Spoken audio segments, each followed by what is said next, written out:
You are either buying the lie or believing the truth. Our culture is a culture of abuse.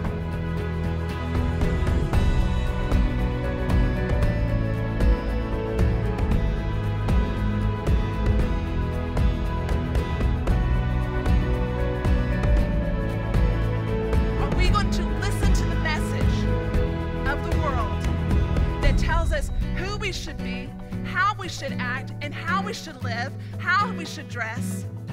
Are we going to listen to the voice of truth?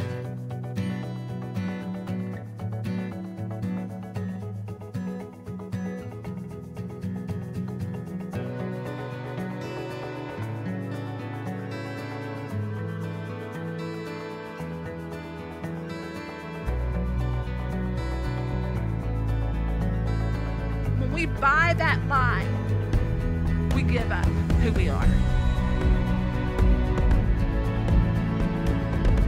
To stop listening to the messages and the lies of the world and start believing God, who is the way and the truth and the life.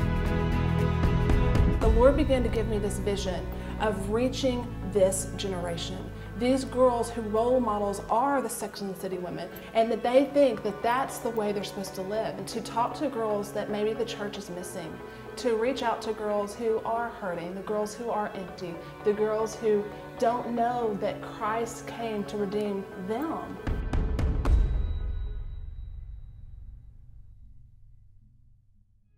The vision of Redeemed Girl Ministries is to see a generation of young women redeemed by the grace of Jesus Christ and who live for the glory of His name. We want to see a generation of girls who are rescued from the emptiness of this world, who know their identity in Christ, who rise up and live a life that is pure and holy, and who then redeem others. We want to see redeemed girls who redeem girls, and they transform their campuses, they transform their cities, they live as lights in the darkness, and they are women who display through their life and their action, through their words, that God is glorious.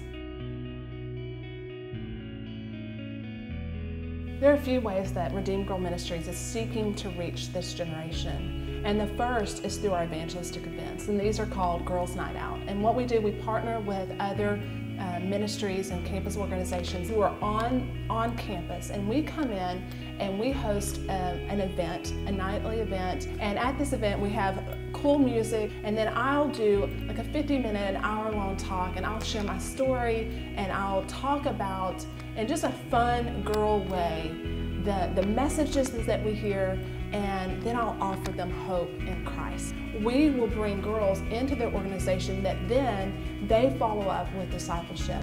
And one part of the discipleship follow-up is that we begin book clubs, discipleship groups from the girls who come to these meetings. And when we go on the campus, their leaders are trained how to share Christ and how to disciple these young women. So the evangelistic events have a twofold purpose. One is just pure outreach at the event, and then we follow up with discipleship. The other part of Redeemed Girl Ministries is our internet outreach, and we are building tools that when girls can come on and they have a forum where they can watch discipleship videos, they can get materials to help in their spiritual walk, and they can read stories from other redeemed girls, and they can learn how to walk with Jesus.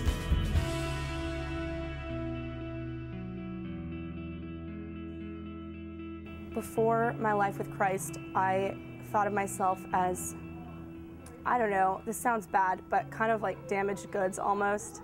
I mean, I wasn't really already a Christian and strong in my faith, and then I read this. This book was seriously such a huge catalyst in that. I think our book just helped me realize that I'm not alone, and that other people have gone through and felt the way I felt. We have been using Marian Jordan's book in our Bible study, and we just love it.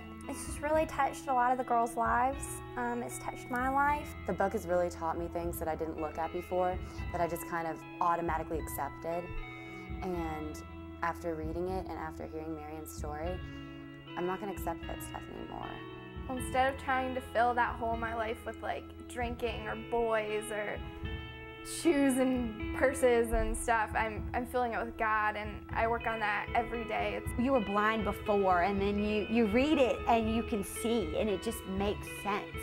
Now I view myself as loved by Him.